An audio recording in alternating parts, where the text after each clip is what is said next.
Amin. Amin. Bismillahirrahmanirrahim. Alhamdulillahilladzi an'ama 'alaina bi anwa'in ni'am wa lataifil ihsan wa faddalana 'ala sa'iril khalqihi bit ta'limil ilmi wal bayan. Wassalatu wassalamu 'alal mab'uts ila khairil anam wa ala alihi wa sahbihi ni'mal kiram. Alhamdulillah kita bisa berkumpul kembali, bermuajahah untuk mengkaji daripada kitabnya salah satu ulama besar yang berpengaruh di Indonesia, pendiri daripada Jam'iyah Nahdlatul Ulama, Hadratus Syekh Kiai Haji Hasyim Asy'ari, di dalam kitabnya Ta'limul Muta'allim. Di sini setelah kita membahas bagaimana sebab beliau mengarang kitab ini adalah banyaknya para orang yang mencari ilmu itu tidak mendapatkan manfaatnya, tidak mendapatkan buahnya. Bahkan orang yang cari ilmu kebanyakan salah dalam jalannya. Di sini maksudnya salah tujuannya mungkin hal-hal yang fana, hal-hal yang bersifat duniawi. Maka dari itu, dan juga tentang banyaknya santri-santri atau para pelajar yang tidak adanya adab kepada guru-gurunya, sehingga beliaulah membuat kitab ini Ta'limul Muta'allim. Ini zamannya Kiai Hasyim Asy'ari. Bagaimana dengan zaman sekarang, yang mana dikatakan Imam Haddad dalam qasidahnya, zamanun qad ukkisat ahwaluhu, zaman yang sudah terbalik keadaannya. Tapi alhamdulillah selama kita berpegang teguh pada jalannya Allah, berpegang teguh pada ajarannya Nabi Muhammad, selalu belajar, selalu mengkaji kitab-kitab ulama kita, maka insyaallah kita akan selamat dunia dan akhirat. Kemudian di sini di bab pertama beliau menjelaskan tentang pentingnya mencari ilmu. Beliau mengutip daripada hadis Rasulullah SAW, talabul ilmi faridatun ala kulli muslim wa muslimah. Bahwasanya kewajiban mencari ilmu itu wajib bagi setiap muslim, dan yang laki-laki maupun perempuan. Di sini lafadznya umum, yang mana muslim dan muslimah, nggak ada batasan umur, nggak ada kita sekolah cuman sampai SMA, kita sekolah sampai S1, nggak ada. Tapi seumur hidup kita dituntut untuk mencari ilmu. Bahkan sebagian ulama mengatakan di alam kubur pun, kenapa kok kita ketika melihat ada sanak, ada teman-teman kita yang meninggal, kenapa kok ditalkin? Karena untuk mengajari, mengingatkan kembali ketika nanti malaikat Israel datang ditanya man rabbuka, maka dia bisa jawab. Bahkan sampai meninggal pun masih ditalkinkan, masih diajari bagaimana fadilahnya atau pentingnya mencari ilmu ini. Kemudian beliau di sini diceritakan menukil bahwasanya yang dimaksud daripada Rasulullah SAW ini adalah paling afdolnya dan paling pentingnya ilmu, yaitu tentang ilmu agama, ilmu syariat. Ada ilmu akidah, ada ilmu fikih, ilmu tasawuf, yang mana jangan sampai kita keluar daripada jalur para ulama kita. Jangan kita keluar dari jalur datuk-datuk kita. Kata Habib Ali bin Muhammad Al-Habsyi dalam kubahan syairnya, man la salak tariqi ahlim tahayyam wada'. Barang siapa yang dia berjalan di selain jalan keluarganya, keluarganya yang di sini dimaksudkan adalah ulama-ulamanya, datuk-datuknya, maka dia akan apa? Tersesat dan hilang. Di sini maksudnya tersesat apa? Bukan tersesat maksudnya jadi disesat. Akan tetapi apa? Dia akan menemukan jalan yang lebih rumit daripada jalannya yang telah ditempuh oleh ulama-ulama kita. Ibaratnya nih ya, kita sudah dikasih jalan tol, tinggal lewat gratis. Misal nih, sama ulama kita udah di apa namanya ki? Nek dibayarin nih apa namanya nih?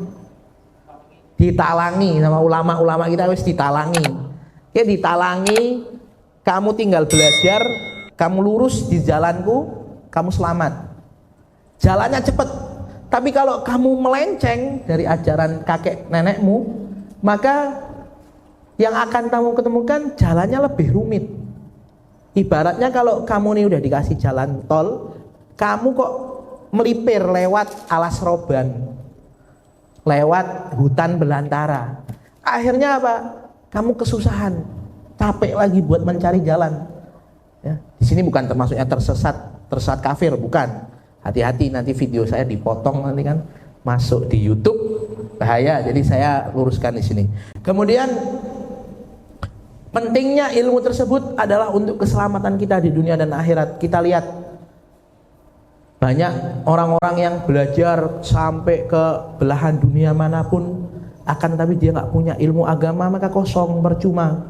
Dia nggak sholat, maka percuma juga.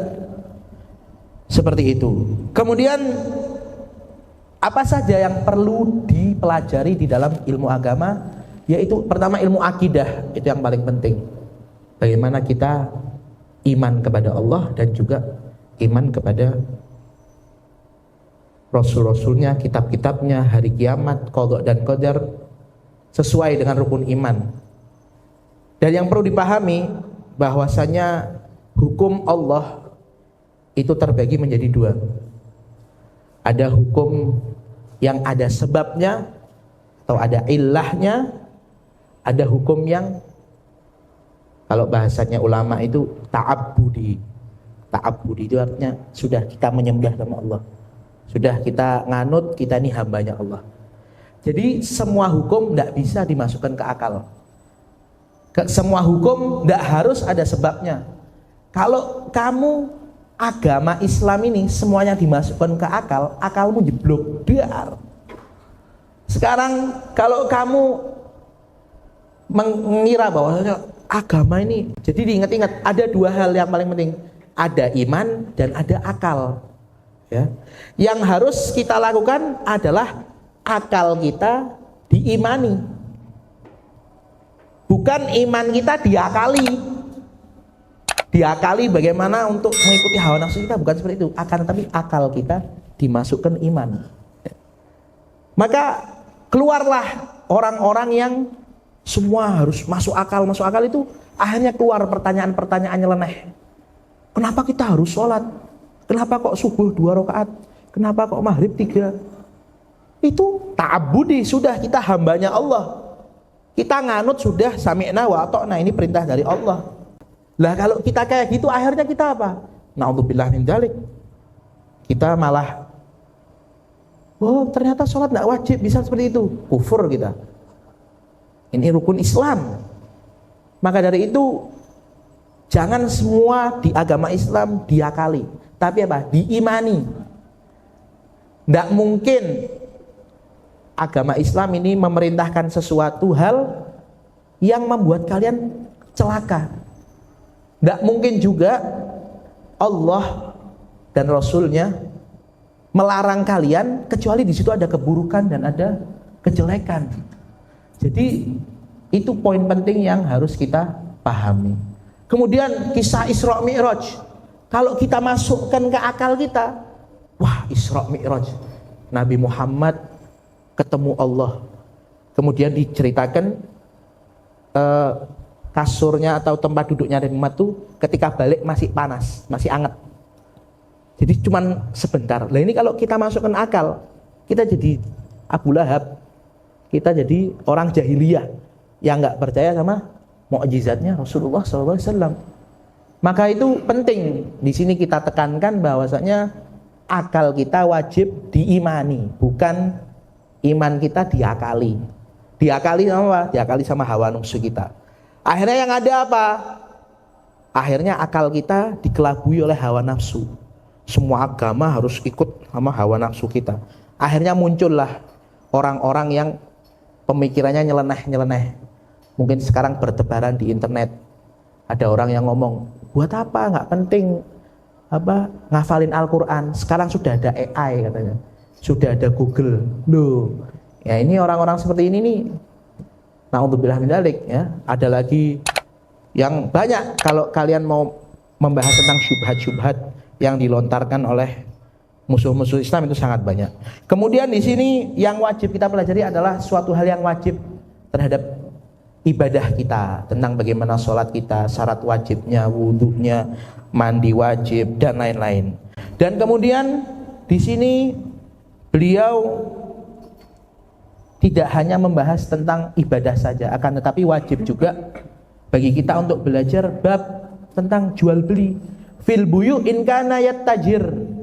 Nah, kalau kamu seorang pedagang, seorang saudagar, maka kamu juga harus belajar bab jual beli, bagaimana jual beli yang bagus, bagaimana jual beli yang sesuai syariat. Kalau enggak, akhirnya kamu jadi orang-orang yang korupsi, ditangkap KPK. Itu sebab apa? Sebab mereka enggak belajar bab buyu, sebab mereka enggak belajar mana yang sah dijual, mana yang enggak sah. Makanya seperti itu terjadi. Diceritakan dulu Imam Nawawi ketika beliau mengarang kitabnya Minhajut Thalibin, dikatakan apa? Ketika beliau mengarang Fuqihal Baggalun, tukang sayur semua jadi ahli fikih. Itu zamannya Imam Nawawi. Kalau zaman kita nggak tahu jadi ahli apa, ahli AI mungkin atau ahli apa. Ala kulli hal seperti itu. Jadi kalau kita sesuai profesi kita sebagai arsitek, maka jadi arsitek yang jujur. Di sini juga nanti diceritakan bagaimana beliau menganjurkan kita untuk belajar juga ilmu tib, kedokteran. Jadi sebenarnya ilmu agama itu yang wajib. Adapun ilmu-ilmu yang lain itu sunnah kita pelajari, mungkin fardu kifayah, bahkan fardu kifayah kita pelajari, akan tetapi harus sesuai dengan tuntunan syariat. Kalau kamu jual makanan, gimana makanannya nggak pakai minyak babi? Bagaimana kamu beli yang jujur? Kalau nimbang yang jujur, itu penting untuk kita pelajari. Maka dari itu kita jangan bosan-bosan buat belajar, dan juga jangan bosan-bosan buat nanya kepada para ustadz di sini. Jangan sampai kita baca kitab sendiri, kita pahami sendiri. Akhirnya seperti kita faedah yang kita dapat di Rohah bareng Habib Z, barang siapa yang dia belajar sendiri maka kesalahannya lebih banyak daripada benarnya. Bahkan ada ulama yang mengatakan bahwa dia belajar tanpa syekh, maka syekhnya itu syaitan. Sekarang orang belajar pakai apa? Pakai AI, pakai Google, pakai YouTube, pakai apa? Ya saya nggak melarang, akan tetapi apa? Lebih barokah kita talaki ini, kita duduk seperti ini bersama para asatid. Karena apa? Karena mata silsilah rantai guru kita itu bersambung kepada Rasulullah Shallallahu Alaihi Wasallam. Jangan bosan-bosan untuk datang majelis taklim. Jangan bosan-bosan buat tanya. Kalau nggak tahu tanya. Jangan malu untuk bertanya. Ya, jadi seperti itulah. Demikian sekelumit mungkin daras pada hari ini. Semoga apa yang saya sampaikan bisa bermanfaat, bisa dipahami, dan juga insya Allah kita akan lanjutkan pada pertemuan berikutnya. Semoga Allah Subhanahu wa Ta'ala kabulkan semua hajat kita dan ampuni dosa kita. Wallahu a'lam bishawab. Assalamualaikum warahmatullahi wabarakatuh. Ya Rabbana a'tarafna annana a'tarafna wa annana ashrafna ala ladha ashrafna fatub alaina tauba taghfir likulli hauba wastur lana awrati wa aminir rawhati waghfir li walidina rabbi wa mauludina wal ahli wa ikhwani wa sairi khilani wa kulli di mahabbah au jiratin wal muslimina ajma amin rabbi asma fadlan wa judan manna la bi ihtisabi minna بالمصطفى رسولي واحظى بكل سولي صلى وسلم ربي عليه أجل حبي وآله وصحبه عدد درس صحبي والحمد لله في البدء والتناهي. الحمد لله.